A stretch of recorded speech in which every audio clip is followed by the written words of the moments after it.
अस्सलाम वालेकुम। मेरा नाम सैयद हसन रज़ा है। जनाब सैयद फ़रहत अब्बास शाह साहब की सदारत में all poets and writers and write app के ऑनलाइन मुशायरे के लिए एक गज़ल। कह दो कि दर्द हम पे उतारा नहीं गया, कह दो कि दर्द हम पे उतारा नहीं गया, तुमको हर एक लम्हा निखारा नहीं गया। मैं क्या तुम्हारी जुल्फ़ की रखता कोई खबर, मैं क्या तुम्हारी जुल्फ़ की रखता कोई खबर, मुझसे तो मेरा बख्त संवारा नहीं गया। 22 साल उम्र कटी एक लम्हे में,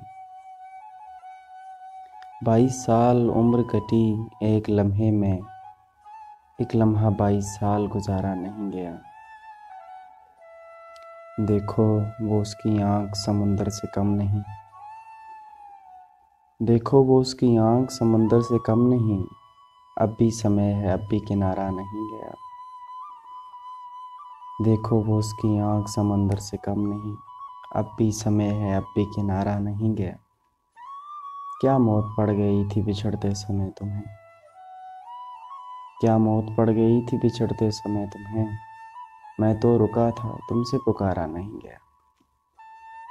क्या मौत पड़ गई थी बिछड़ते समय तुम्हें, मैं तो रुका था तुमसे पुकारा नहीं गया।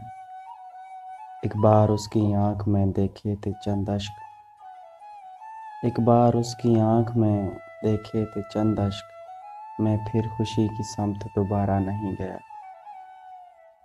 एक आसरे के वास्ते फैलाए हुए हाथ, एक आसरे के वास्ते फैलाए हुए हाथ, किस किस के दर पे दर्द का मारा नहीं गया। एक आसरे के वास्ते फैलाए हुए हाथ, किस किस के दर पे दर्द का मारा नहीं गया। कह दो कि दर्द हम पे उतारा नहीं गया, तुमको हर एक लम्हा निखारा नहीं।